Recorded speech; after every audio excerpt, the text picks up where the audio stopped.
Salut tout le monde, bienvenue dans cette 4e capsule de Catherine répond. Cette vidéo porte sur les crypto-monnaies. Puis là, je vais tout de suite être honnête avec vous, je comprenais absolument rien à ce sujet-là avant de faire des recherches.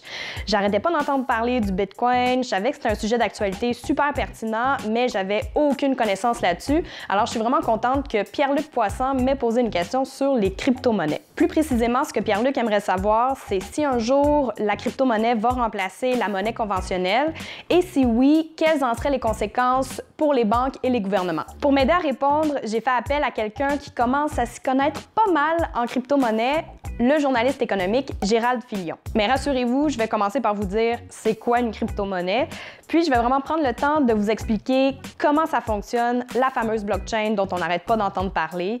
Je vais aussi vous expliquer comment fonctionne le Bitcoin parce que c'est la crypto-monnaie qui est la plus connue, la plus utilisée en ce moment. Une crypto-monnaie, c'est une monnaie virtuelle. C'est donc une monnaie comme le dollar canadien, mais qui n'a aucun support matériel, contrairement aux monnaies conventionnelles qu'on peut retrouver en format papier ou pièce. La monnaie virtuelle a la même fonction que la monnaie conventionnelle. On peut acheter des choses avec ça, là où la crypto-monnaie est acceptée. Mais à dire vrai, il n'y a pas encore beaucoup d'endroits où on peut faire des achats en monnaie virtuelle. Donc la plupart du temps, quand les gens s'en procurent, c'est surtout pour investir. Au lieu d'investir dans des actions à la bourse, ils vont acheter de la crypto-monnaie en espérant que ça prenne de la valeur. Et qu'est-ce qui détermine la valeur d'une crypto-monnaie? Bien, essentiellement, c'est l'offre et la demande. Plus les gens en achètent, plus ça prend de la valeur, et plus les gens en vendent, plus ça perd de la valeur. Donc, généralement, la valeur d'une crypto-monnaie va beaucoup fluctuer d'un jour à l'autre. Et ça, c'est une grosse différence par rapport à la monnaie conventionnelle. On peut investir en achetant des dollars canadiens, mais la valeur du dollar dépend d'un paquet d'autres facteurs, les exportations, les importations, le tourisme. Et au-dessus de tout ça, il y a une grosse banque centrale, la Banque du Canada, qui surveille et qui s'arrange pour que le dollar maintienne sa valeur et que ça crache pas du jour au lendemain. Mais la crypto-monnaie, elle, n'est pas régulée par une institution ou un gouvernement. C'est purement la loi de l'offre et la demande. Donc, si du jour au lendemain, tout le monde décide de se débarrasser de ces crypto-monnaies, ben les prix vont chuter et il n'y aura pas une banque pour essayer de rattraper ça. Puisqu'il n'y a pas de banque pour gérer les crypto-monnaies, vous vous demandez peut-être où est-ce qu'elles se cachent, ces monnaies-là, et comment se font les transactions. C'est là qu'on rentre dans le bout un peu plus compliqué, la fameuse blockchain. La grande majorité des crypto-monnaies fonctionnent grâce à la technologie blockchain ou chaîne de blocs. En gros, c'est un système informatique qui permet de stocker et de transmettre l'information de façon sécurisée, parfait pour accueillir des transactions d'argent. La blockchain, c'est ça qui joue le rôle d'institution financière en quelque sorte. Mais au lieu d'être dirigé par quelques individus haut placés, c'est un système qui est géré par l'ensemble des utilisateurs de la crypto-monnaie de façon démocratique. Plus précisément, la blockchain, c'est un peu comme un gros livre de transactions, mais sous forme informatique. Chaque transaction qui se fait dans la crypto-monnaie doit absolument être inscrite dans ce livre-là pour avoir lieu.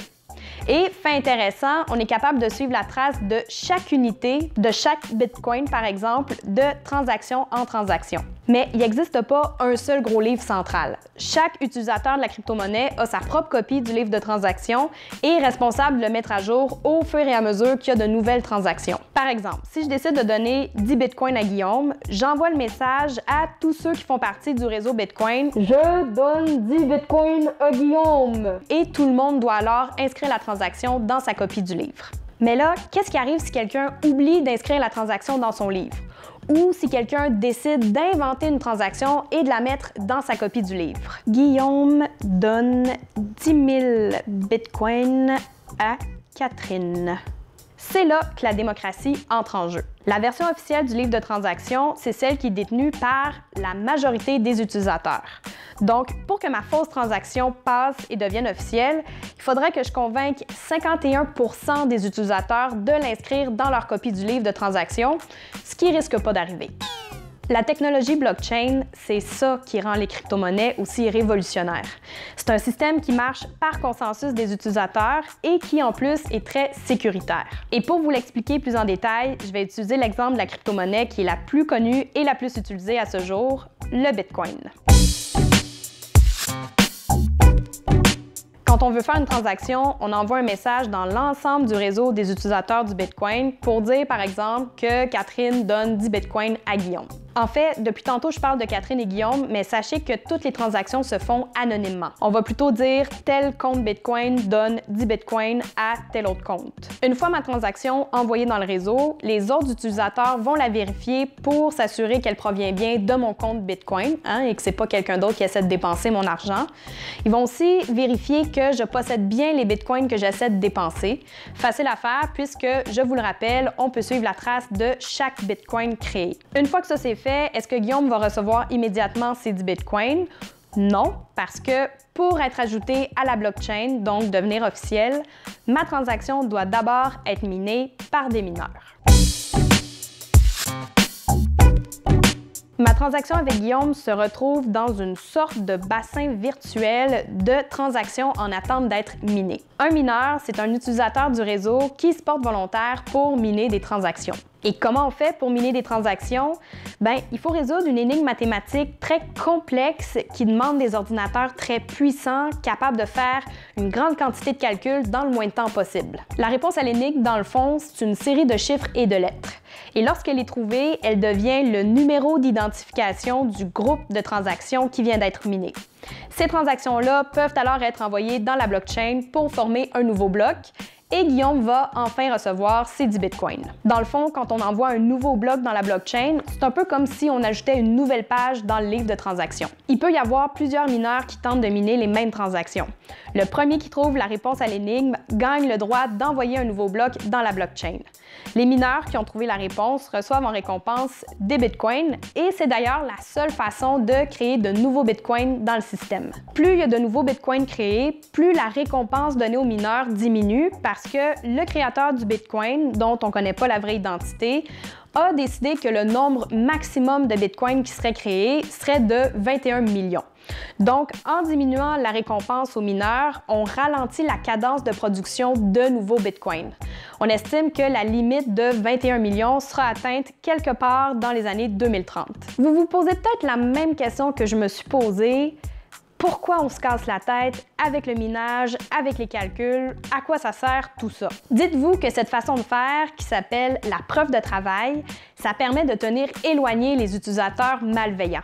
Parce que pour être capable d'envoyer de l'information dans la blockchain, il faut absolument passer par l'énigme mathématique. Ça demande tellement de temps, tellement d'énergie et de ressources que pour une personne malveillante, finalement, ça serait pas payant. Le minage, ça permet aussi de s'assurer que les blocs s'ajoutent les uns après les autres dans la blockchain et qu'ils n'arrivent pas tous en même temps, ce qui permettra à certaines personnes de dépenser 2 fois le même Bitcoin dans 2 transactions différentes. Le système est conçu pour faire en sorte qu'il y ait un nouveau bloc qui s'ajoute à toutes les 10 minutes. S'il y a plus de mineurs qui se mettent à miner, l'énigme mathématique va devenir plus difficile à résoudre parce qu'on veut vraiment s'assurer que les blocs s'ajoutent pas trop rapidement et que l'ordre soit bien clair. C'est pratiquement impossible de pirater la blockchain et je vais vous dire pourquoi. Chaque énigme mathématique sur laquelle travaillent les mineurs prend en compte le numéro d'identification du dernier bloc qui a été ajouté à la blockchain. Donc, si on change un seul chiffre dans un bloc qui se trouve dans la blockchain, ça va changer son numéro d'identification, donc ça va changer le numéro d'identification du bloc suivant et celui du bloc suivant, et là, on va se rendre compte qu'il y a quelque chose qui ne marche pas. C'est comme ça que les blocs sont interreliés entre eux et qu'on protège l'information qui s'y trouve. Bon, maintenant que les concepts de crypto-monnaie, blockchain, Bitcoin sont, je l'espère, un peu plus clairs, l'heure est venue de répondre enfin à la question de Pierre-Luc. Est-ce qu'un jour, les crypto-monnaies vont remplacer la monnaie conventionnelle? C'est difficile de répondre à la question parce qu'il n'y a pas grand monde de neutre sur ce sujet-là.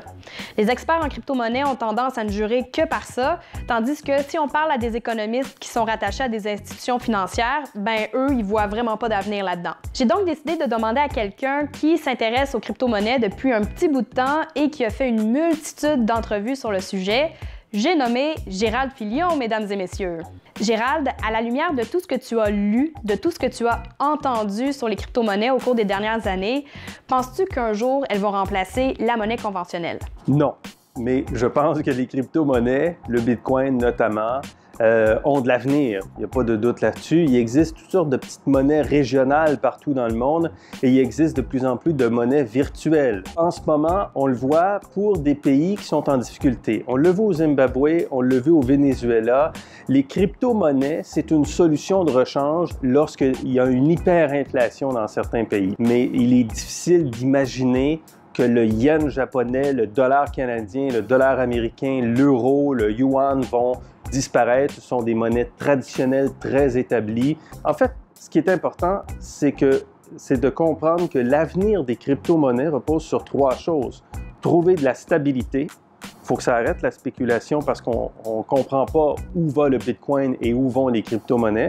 Trouver de la confiance. Donc, les gens, à un moment donné, il faut qu'ils sachent que le chandail que je porte a une valeur X et non pas une valeur qui change à tous les jours. Malheureusement, les crypto-monnaies, il y a beaucoup trop de fluctuations, de montagnes russes présentement. C'est très difficile de savoir si on va avoir un bon prix pour ça. Et troisièmement, il faut qu'il y ait beaucoup de gens qui utilisent la crypto-monnaie, le Bitcoin, pour que ça s'installe vraiment dans nos vies. Si vous avez un commerçant à une place puis un autre commerçant à une autre place qui utilise la crypto-monnaie, vous ne serez pas tenté beaucoup d'en avoir des bitcoins. Stabilité, confiance, étendue de la crypto-monnaie. Là, on peut imaginer que la crypto-monnaie va s'installer, mais ça va prendre du temps et pour l'instant, ça demeure quand même un phénomène qui est assez marginal par rapport aux autres grandes monnaies traditionnelles. Merci Gérald. Au revoir.